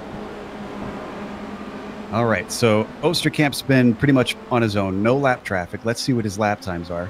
39.6, 39.4, 39.6. Pretty consistent. Let's see what Sadler doing, who has been dealing with traffic. 39.6, 39.5, 39.1. That's not good news for Rene. No. And at you, there's our leader. That's Sadler. You can see the interval, about 7 seconds there. I'm going to do a dangerous thing here. I'm going to try to figure out some math because they have 15 minutes left, 7.5 seconds to go, and we're going to get a lap from Sadler. So this will be another one that kind of tells us what his pace is, mostly alone. Double 7.5, you get 15. That's about a half second there, a lap. Let's go to 6th position. Here comes a pass. Newton on the outside of Thompson. That's done. So Thompson, surprisingly, going the other direction. That's something we don't usually see him do. Well, I think it was sort of mixed up a little bit when they had those 3 cars together because, you know, the double draft allowed him a little more speed. That's why we saw Newton catch him so easily down the stretch. Question is, can Newton catch up with Kessler? And if you like wrenches of the monkey variety here, Bill, they're catching Connor Ryan. There you go. Boy, I hate to jump you around so much, but it's kind of the nature of the beast in the sprint race. Let's go to 10th position. Car number 37, Dominic Gatermeyer. It's being pressured by Tom Van Hoyman. A nice little battle between cars and drivers of similar pace here. Van Hoyman with a run. Peralta, really not a place where you want to do it. Oh, now these two are on different laps, I think. Ah, they fooled me. Good battle anyway, but yep, they are separated by a lap. Now we should point out that René Oosterkamp put the fastest lap of the race in last lap, and he's actually upped it to 8.1 seconds. And he just set another fastest lap of the race just now, a 38.7. Yeah, he's opened it up some. Versus Sadler with a 39.2. So I think, you know what? We were wondering about René Oosterkamp last time in his second stop. Maybe he did have damage. Yeah, remember, he was putting in fast laps. Remember, Joe, he made that pit stop. Next thing we know, he's putting in fastest laps of the race. So yeah. I mean, he's now stomping Sadler in terms of time, which is shocking considering how fast Sadler was over the rest of the field. So maybe that was what happened in that first race, Bill, is that he was fast. It's just his his damage made him look average. It looked like a typical driver instead of this monster that we're seeing on track right now. Well, if there is such a thing as a lucky horseshoe, it'll have a tendency to hit René Oosterkamp right in the nose. So we'll see if he can. Yeah, that's how his luck has been. So we'll see if he can get one. The season started off so dominant for him, and then just it's been a rough ride. Down in third, Connor Ryan starting to lose out. Kessler gets him first. How much are these guys willing to use him as a pick in all this? And how much is Ryan going to fight, too? Because look at him stay in the slipstream. Stay right here. He's got his teammate Thompson back there, one car back behind Newton. He went defensive down into Ravazza. I don't think Connor Ryan's going to give this up very quickly because we're getting towards the end of the race now. Yeah, and he's close enough. Maybe he can get a tow. He might be able to fight back here. Although it looks like the car does not have the straight line speed of his competitors. Here comes Newton. This should be easy. Oh, he has to lift, though. Comes back at Kessler anyways. Ooh. Looks to the inside. Or maybe that was defensive. Who knows? As Paul Tracy likes to say, a bit of a Pruitt fade from Connor Ryan. God, that's not a term you want saddled on you, is it? I mean, oh, here we go. Oh. Tried to sell him a dummy and still can't get it done into Tosa. And now Newton has Josh Thompson carry the speed on the high side. Look at this. Yeah, Newton, I think, fooled himself on that one. Careful, boys. Careful. Oh, that's how you leave a little room, but he brings it right back off. No, he doesn't. Too Thompson much room. loops it around. Yep. Morris goes by. And it's a 540 instead of a 360 for Josh Thompson. In fact, oh, he exited out of the car. Oh, I thought he was going to at least try to continue on. Yeah, it's so fun to watch, even when he's racing in the back. We'll ride on board with. Are we on board with Thompson here? I'm going to assume. We were. There we go. There we go. Yeah, both of them like took to the extremes to stay out of one another on the exit of the corner, and fortunately for Josh, it hurt him more than it hurt Newton.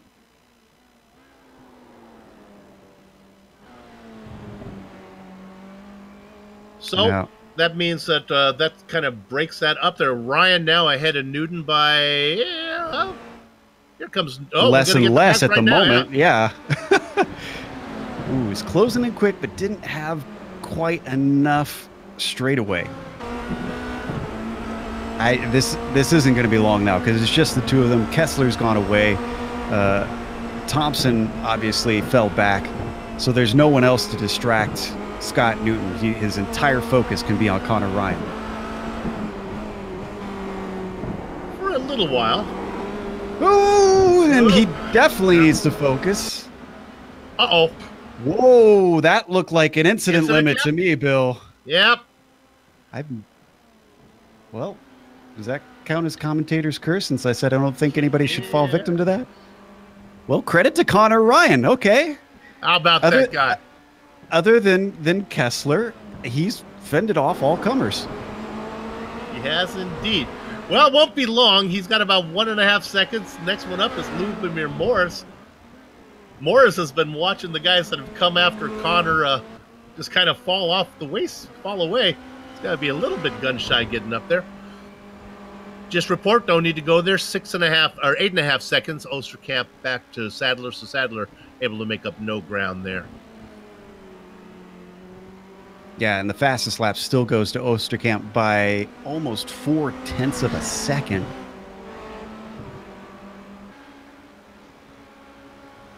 Meanwhile, I can't believe this is for 9th place, even in a sprint race. But Key and Hoyer squabbling over that, although Key just went way wide out of Alta, and that cost him a lot of time. Remember, these are the two teammates, though. They're trying to get in points. Not going to be able to do it here they're chasing down Osterkamp and Kessler, so SimRC Racing having a good run this time. There is a battle behind them. Joseph Ringrose has Marvin Sluman on him, and I think this is a good enough exit for Sluman that this is going to be a pretty easy pass. Truth be told, I'll be sitting next to Joseph Ringrose in just a couple days as we are up in the GSRC commentators book calling the absolute beginners. No, actually, Joseph isn't on that one. He'll be away for that. Oh. Didn't look at the staff schedule there, Bill. Well, I hope he's somewhere having a good time. Right now, he's got somebody next to him, though, and that is Marvin Sluman. Yeah, can't do anything with it at the moment, though. He keeps getting good runs, and I thought it was supposed to be a slam dunk down the main straight, but just is not. Late on the brakes into Tosa. Over-under, dipsy-do, hokey-doke. No, he didn't duck it. If you're going to do the over-under, you got to make sure and slow up the car enough that you can take it to that late apex, and he absolutely did not do that. Nope.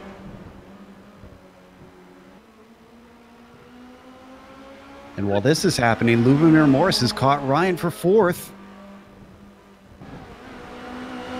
So what has Morris learned from watching all the action in front of him? Got a good run. Boy, he cuts it really close. He's got a lot of momentum. He should be able to finish this deal easily before they get into Tamburello. He learned to do it on the front stretch. Yeah. That's the answer. And now I think he has the pace to drive away. He won't be able to.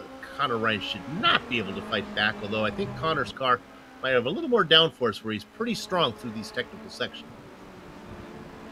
Oh, hey, how about this? Sarah Dove's not giving up on this race. She just passed Kevin Turner.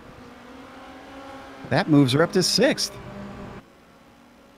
believe that was into Tamburello. Yep, she had a good run. Just pretty much clean out braked him with the inside line, took the apex, and she hasn't ditched him yet. Kevin's still hanging on to the gearbox of that pink machine. And now this is Van Hoyman who's going to take a look on Turner as well, as they have a nice 3-car battle, 6th, 7th, and 8th. I keep forgetting Van Hoyman is like, come on, Tom, stop doing that to me, man. He's trying to get some points. It goes down to 16, so yeah, this is 1 point. That's why he's got to keep going.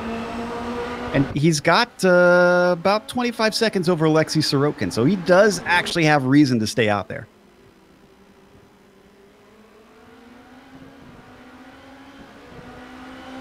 Still not missing up at the front. They're still 8 seconds apart, and it is still Osterkamp seemingly having consistently faster laps.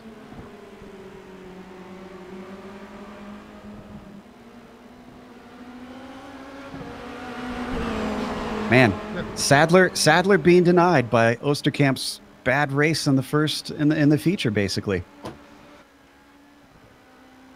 I think if Osterkamp had finished where he normally had, that Sadler would have had a fighting chance to do the double.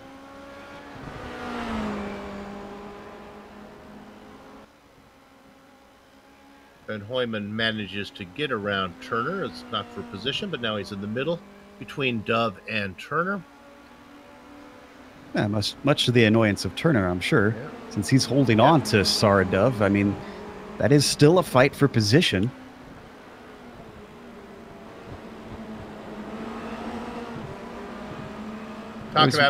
talk about hard chargers. It's pretty clear. It's Sadler and Kessler. They're up 14 and 12. But then this is the fun one. Kevin Turner up 10 spots, 17th to 7th. All right, so Van Hoyman gets by Sara, and that brings them back together. That just reminds me of, way off on the exit there for Van Hoyman. I'd be shocked if he didn't get a slowdown penalty for that. Apparently he did not. Okay. I guess I need to learn the track boundaries better myself. I'm sure Dove and Turner are happy that he didn't get one too. Is he going to be fine? Let's drive away from us right now. That battle for 6th continues. They got to be careful. 3 minutes left. I guess they're safe as Hoyer is trying to close the gap. That just reminds me of some years ago at Hockenheim when F1 was there, and somehow Lewis Hamilton wound up a lap down. He unlapped himself from, I think it was Sebastian Vettel, and Vettel was getting on the radio saying, "Can he do that? What about the blue flags?" And, well, the answer was yeah. If you're faster than the car that's a lap ahead, go for it. You're not in the way. That's a great Formula One story that kind of shows their attitude as well.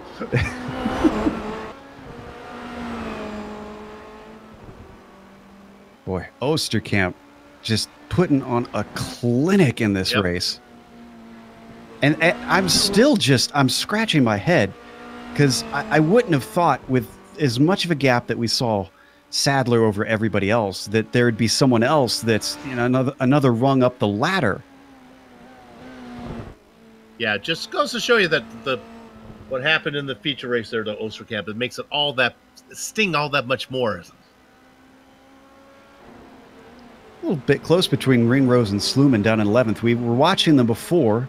Oh, Sluman maybe going to make a try at Tosa. You gotta be braver on the brakes than that, bud. Credit to Joseph for holding on to this for this long. I don't know how to say this without it sounding like a backhanded compliment, but the racing, you can just look at these guys race and you can tell it's a little different from the guys that race up front. Sluman's making efforts, but they're so much more circumspect. Yes. They just don't seem to be as smooth as what we see from the guys racing that we usually do. He's going to make another go, or is he? No, just keeps poking his nose in. This is what Martin Brundle always seems to call half-hearted moves, and you can see they don't work. You've got to commit. The only way they're going to work is if you can shake somebody off, and even then, you got to be pretty deep on the brakes usually, because you got to make it seem like you're actually attempting a pass. With 40 seconds to go, Oosterkamp going through Alta. I'm not sure if are we on the white flag? I think we'll get one more. I think we're going to go around again. Yeah. It's going to be real close. Regardless, it's just going to be a victory lap effectively for Oosterkamp. And Van Hoyman and Turner had some kind of issue. In fact, there were two separate issues. Van Hoyman was first, coming out of Tosa. Spun it on his own, hit the wall hard, and then I guess out of sympathy, Kevin Turner almost did the same thing, but managed to avoid destroying it. There's Van Hoyman.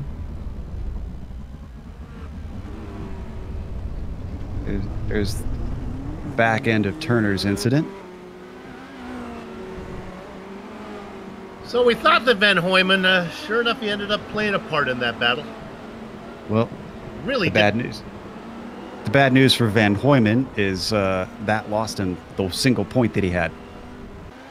Alexei Sorokin pops up to 16th. Sarah Dove will... I'm not going to say vulture. That's too easy. We'll pick up that spot. Meanwhile, Rene Oosterkamp worked his way now down into Aqua Minerale. Gap down to 6.9 seconds, was as far as 8.5. I think he's just minding the gap. You could say that Sarah is parroting the top-tier drivers and working her way through. Oh, jeez. You open the door, Bill. It's the white flag lap, and it can't come soon enough for me. Just 2 more quarters for Oosterkamp. I'm sure he is smiling ear to ear after what he went through last race earlier today. Well, he had trouble in the feature, but when it comes to the sprint, he was the dominant driver. Round number 11, the sprint race here from Imola goes to René Oosterkamp. Alex Sadler's going to have a big day, though. Look for him at the top of the best today charts with a win in the feature and a second in the sprint. Good race for Oosterkamp and Kessler for SimRC. That maybe is going to make that team championship. Might put a lock on that one as they get first and third. Man, Sadler, and Kessler, they had a stranglehold on this event because. Let's go to 6. I'm sorry, Joe, to interrupt you. This is Sarah Dove in a fight with Manuel Hoyer. Come on, Sarah, she's going to lose the spot. No, she doesn't. Yes, she does. Oh, and there's one more coming. Here comes Key. I don't think he has the momentum, though. It's close, but there's the line.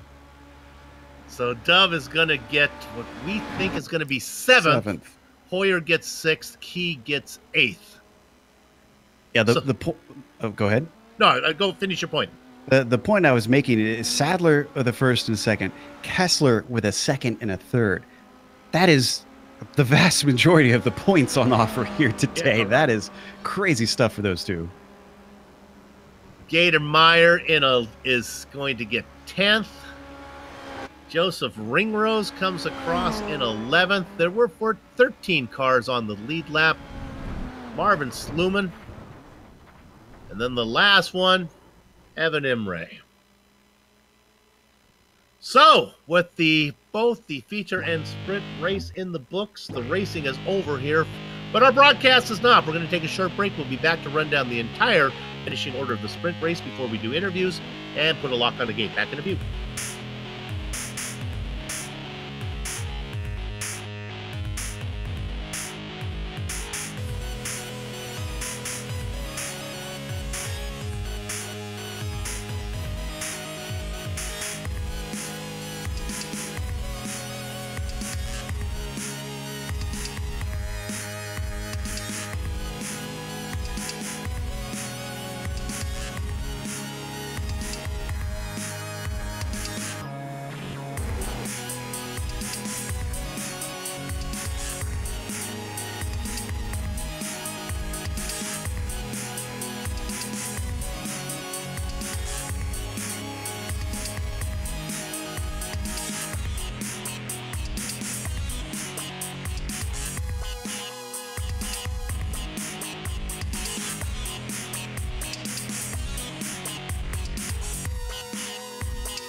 Welcome back to the Global Sim Racing Channel's coverage of Apex Online Racing's Formula Renault Season 10 Championship. Is round number 11 of 12 from Imola.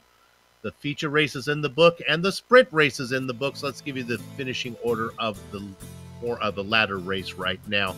Renee Osterkamp went from 5th to pick up the win. Alex Sadler went from 16th to come home in the bridesmaid position.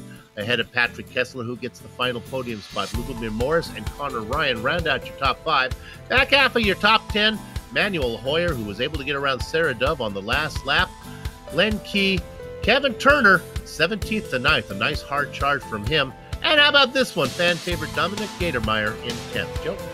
Joseph Ringrose made a nice climb from 21st to 11th, with Marvin Sluman making the opposite, going from 2nd to 12th. Evan Emre finishes 13th, with David Boudelar in 14th, the first car a lap down, and then you get to cars multiple laps down. Matteo Coppola in 15th, and Alexei Sorokin taking the last point in 16th. Tom Van Hoyman was the last car home in 17th position. Scott Newton, unfortunately, was looking at a good finish before he wrecked out. He's 18th. Josh Thompson, 19th, and Phil Reed, 20th. Charlie Summers finishes 21st. Kerry Nolden finishes 22nd, and Ali Hay, tail end Charlie on the fields in the 23rd. Bill? Okay, I'm going to get a chance to talk to our pole sitter, and she finished 6th in the sprint race. This is Sarah Dove. Sarah, congratulations on a pretty good, aggressive run up in front. Yeah, a bit more happy than I was with the feature race. You had a real close battle there with you were in there with Connor Ryan for a while, and then Manuel Hoyer got you in the end. Yeah, I was trying to defend him in the last corner, and I couldn't see if he was alongside, so I was trying to give him room, but he wasn't there or whatever, so it caused me to have a little spin, and then he got past. How does Imola fit for your racing style? Not the best. I've never had any good races here, so... But you like Spa. That's where we're going next time, right? Yeah, I think Spa's was good. All right, well, there will be no regrid next time at Spa, so you're going to have to get it done in the feature race. Good luck. It's been a pleasure watching you all season. Let's close out season 10 with a good finish. I'll try. Thank you. Sarah Dove, always good to talk to her. Joe? Next up, we've got Joseph Ringrose, who finished in 11th. I talked about his gain of positions throughout this race, but Joseph, the thing that we were noticing most during the race was you and Sluman in a nice little battle. He kept poking and prodding, but just couldn't seem to find a way past you. Yeah, I got pretty scared because I saw the 2 PSR cars of Hoyer and Key. We were pretty much, me and Sluman pretty much battling most of the race. And they kind of caught us up, just went past us. And it was just, I kept the same lines, he kept going for the same moves, and it kept working for me every time. So it was very cloudy out today. It was very cool on the track, and we assumed that would give a lot of grip, but we saw a lot of cars spinning, especially out of slow speed corners today. What did the conditions feel like to you out there? Was it too cold, maybe? I mean, in the feature race, I struggled a bit because I haven't really done much practice with McLaren Shadow this week, so it was kind of difficult. I only had like a couple of hours in the car to get used to it with the temps and whatever. Haven't pretty much been out the car for a month and a half, nearly 2 months now. So in the second race, I just kind of got used to it, just kept it clean and managed to get my best ever result in AOR. So only one other round left to go here in this season. With this being your best ever result, do you think it's possible to go one more, get yourself a top 10 before the season's done? I mean, we'll have to see. I believe it's Spa next week, I'm not 100%. Yeah, I think it is Spa, which is like my favourite track. So we'll see. I mean, I got points there last season, I believe. So anything's possible. As we saw today, I started P21, got P11. I really wasn't expecting that. You know, when my pace just really isn't up to scratch in this car. So we'll see how it goes. But Yep, and you got to take them when they come, that's for sure. Congratulations on an 11th, and hopefully we'll get to talk to you some more later. Yeah, thank you, guys. Joseph Ringrose, 11th place today. I believe our 5th place finisher, bit of a surprise for us, Soup, talking to Connor Ryan. We have Connor a little bit of an inferiority complex here. So the first question is going to be about his teammate. Connor, am I correct? You are teammates with Josh Thompson, yes? Yeah.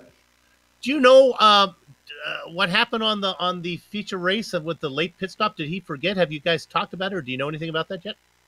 I think he just simply forgot, to be honest. He did have a tactic of pitting late, but I wasn't sure of when exactly. So I think it was just a bit of a I don't know how to say it. It's just okay. A miscalculation. That's fair. Well, that's not fair, really, of me to ask you that one. I just wanted to know. Let's talk about your results. My gosh, you have really been coming on strong as of late. A 5th place here in this one, and a nice, fairly good result in the feature race. You feel yourself coming around? You getting confident? Yeah, it's quite confident enough. I mean, I haven't done much running around here, and Imola, and I've been away for a few weeks. So Bathurst, obviously, last week didn't go very well, and I had little to no running there, and I've been pretty busy this week. So I'm really happy with the results I got today, considering my pace. We have the finale coming up at Spa. Does your personal schedule allow you to be at that one? It should do, yeah. I've raced around there last season, so I don't think it went to plan though. So hoping for a better time next week. And then I'll get you this question just in case we don't get to talk to you again before the season ends. It has been a pleasure to watch you race. Crossing my fingers on this next answer I get from you. You coming back for season 11? I sure hope so. All right. Congratulations. It's been fun to watch you race. You are an exciting, not just your finishes, but you're fun to watch on the track as well. You race clean but competitive. Good job. Thank you. Connor Ryan there, having a good run. And now, Joe. Oh, let's bring it in here. So that's going to wrap up our interviews now. So let's go ahead and tell you who we have to thank, if I can find my script here. First of all, we'd like to thank everybody at Apex Online Racing for contracting with GSRC to broadcast this season number 10. Boy, we have a lot of choices when you're choosing a broadcast company. Thanks for choosing us. We'd like to thank the company's equipment and software you see on the screen right now we use on the broadcast. How about the original music? That's courtesy of Eric Eckelm and June Lalonde. See the screen to how to contact each of them. The AOR Formula Renault 2.0 Championship returns next week, September 1st, a new month from Spa. If you'd like to find out more about GSRC, visit globalsimracingchannels.com, or you can check out us on social media on Twitter at GSR Channel, Facebook at Global Sim Racing Channel, and Instagram at GSRC_Graham. Don't forget to head over to our YouTube page and hit the big red subscribe button as well, so you don't miss out on any of the stuff happening here at GSRC. Finally, on behalf of the crew, Joe, Sean, and Dougie, I'd like to thank all of you for watching. With that said, we're off to have fun storming the castle. So until next time, race clean, race hard, we'll see you on the track.